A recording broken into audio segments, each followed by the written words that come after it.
Dans cette vidéo, je vais vous donner 3 conseils pour parler avec assurance. Alors pour celles qui ne me connaissent pas, je suis Charline Caron, j'ai fondé la STER Academy parce que j'ai créé ma propre méthode, la méthode STER, pour développer votre charisme, votre leadership, votre confiance en vous et votre sérénité.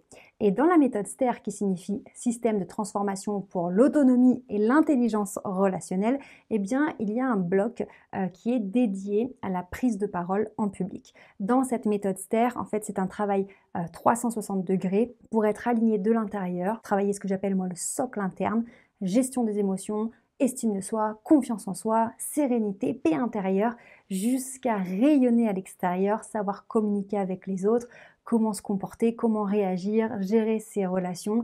Bref, c'est vraiment un travail pour s'ouvrir, s'épanouir, atteindre vos objectifs, mais aussi en vous sentant bien de l'intérieur.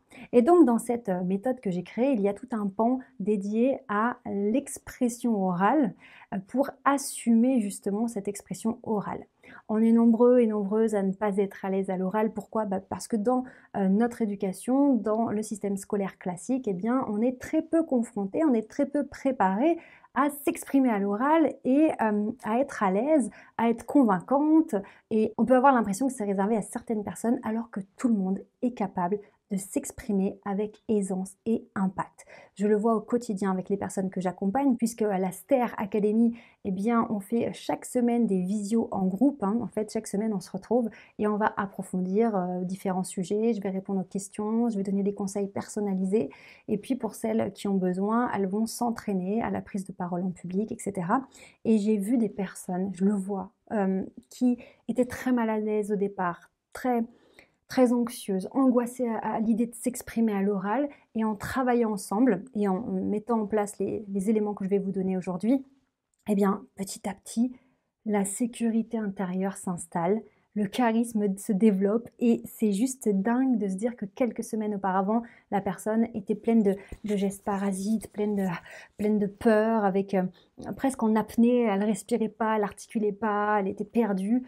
Et à force de travailler ensemble, d'appliquer les bonnes techniques, les bons conseils, mais aussi de travailler l'intériorité, prendre confiance en soi, être plus indulgente avec soi-même, se permettre de s'ouvrir comme ça, ben, waouh, la transformation est juste dingue. Et j'adore ce moment où je vois la personne que j'accompagne se transformer sous mes yeux. C'est incroyable. Donc, dites-vous bien que si vous n'êtes pas à l'aise à l'oral, c'est vraiment quelque chose qui se travaille et vous pouvez améliorer ça, vraiment, vraiment. Et j'ai vraiment vu des profils très anxieux, très timides se révéler. Donc, prenez votre posture de leader, allez-y, parce que vous méritez aussi d'être sur l'avant de la scène, d'être dans la lumière si c'est ce que vous désirez au fond de vous. Alors, ce qui est important pour parler avec classe, c'est vraiment de dédramatiser la prise de parole. Parce que ce qui met en difficulté une personne à l'oral, c'est quand elle est crispée, quand elle est stressée, d'accord? Une personne qui maîtrise moins son sujet, mais qui est à l'aise, qui libère son corps, qui libère sa parole, elle sera beaucoup plus impactante et beaucoup plus convaincante qu'une personne qui maîtrise mieux son sujet, mais qui est toute crispée, d'accord? Qui est en contraction, qui retient tout. Parce qu'il faut comprendre que pour être une bonne communicante, il faut être généreuse, d'accord?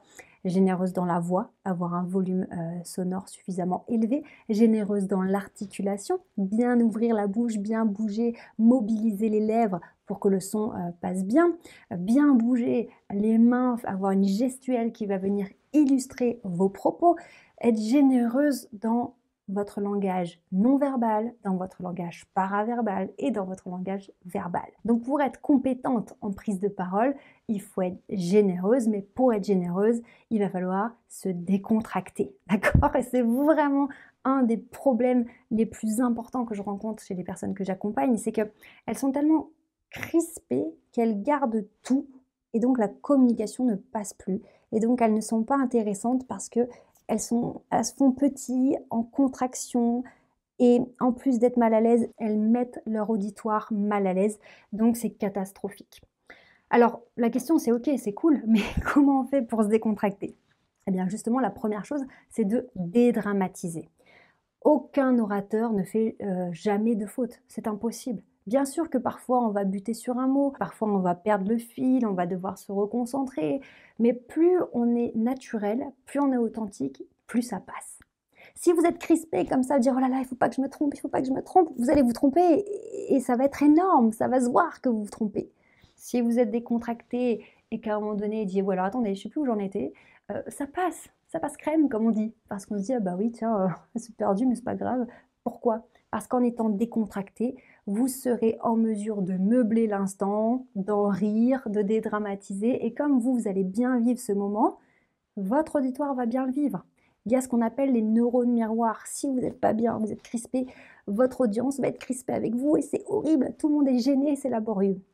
Si vous êtes détendu, que vous êtes bien dans vos baskets, même si c'est un moment fort en jeu, si vous faites en sorte d'être à l'aise mentalement, émotionnellement et puis corporellement, eh bien, même si vous vous trompez, ça passera tout seul. Vraiment. Donc, premier point, on dédramatise. Le deuxième point qui va énormément vous aider à avoir de l'assurance lorsque vous parlez, eh bien, c'est l'entraînement. Pourquoi l'entraînement? Parce que votre cerveau ne fait pas la différence entre l'entraînement et le jour J. Vous savez que c'est le jour J, d'accord? Mais votre cerveau, s'il s'est entraîné 50 fois avant, pour lui, c'est simplement une fois de plus.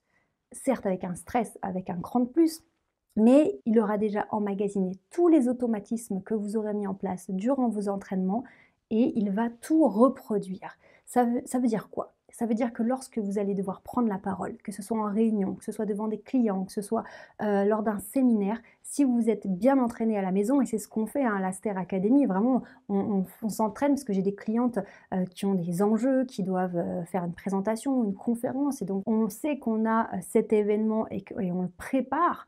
Eh bien, quand vous préparez correctement, que vous êtes entraîné, eh bien, votre cerveau, il est moins stressé parce qu'il sait ce qu'il a à faire. Il a déjà vécu la situation en phase d'entraînement.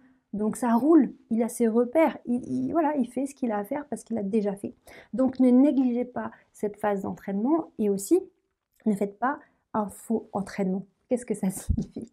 Imaginons que vous avez une présentation à faire avec des diapos.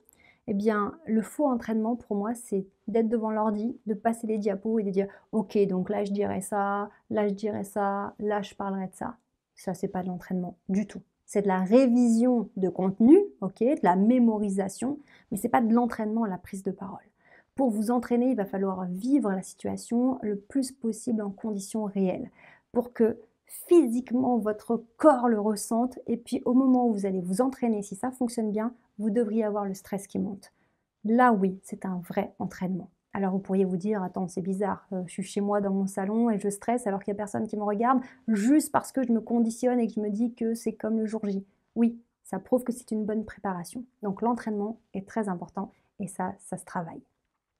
Maintenant, autre point, troisième point à travailler, que vous pouvez vraiment travailler pour être beaucoup plus convaincante, c'est la fameuse gestuelle. Et oui, on se demande souvent quand on commence à prendre la parole, mais qu'est-ce que je fais de mes mains? Mais Charline, je sais pas quoi faire de mes mains, je les place où? Ok. Eh bien, sachez que justement, parce que vous avez dédramatisé, vous êtes décontracté sur notre point numéro 1 de tout à l'heure, parce que vous êtes entraîné, eh bien, vos mains vont se mettre à bouger naturellement. L'objectif, c'est de connecter votre cerveau avec votre main et que vous n'ayez pas à réfléchir. Parce que la gestuelle, c'est quoi? C'est une illustration des mots que vous prononcez. C'est une aide à la compréhension et à la mémorisation. Le problème qu'on rencontre quand on n'est pas à l'aise à l'oral, c'est qu'on est tellement en contraction, comme je vous l'expliquais, tellement crispé, qu'on va se tenir pour essayer de justement contenir ce stress, cette tension qui ne souhaite qu'une seule chose, c'est exploser. Donc on va se contenir, on va serrer ses mains, on va frotter ses mains, on va se laver les mains, on va faire de l'autocontact, on va pas arrêter de faire des choses qui parasitent, on va se toucher les cheveux, on va se recoiffer, on va machin, on va se gratter. Donc ces gestes parasites sont l'illustration de ce stress, justement parce qu'on est en compression et nous empêche d'avoir une gestuelle qui nous sert à illustrer certains mots. Vous voyez là, si je dis certains mots, je vais aller sur un geste de précision, mais sans le faire exprès. Spontanément, ma main va être sur la précision parce que je parle de quelque chose de précis. Mais pour arriver à faire ça, il faut justement se décontracter et il faut s'entraîner, il faut avoir les bonnes techniques. Donc c'est pour ça, si vous voulez passer au niveau supérieur, prenez votre bilan personnalisé pour bénéficier de nos conseils, puisque en plus c'est totalement gratuit. Et aussi, pensez bien à vous inscrire à mon prochain événement, conférence en ligne gratuite ce jeudi 16 novembre à 20 h.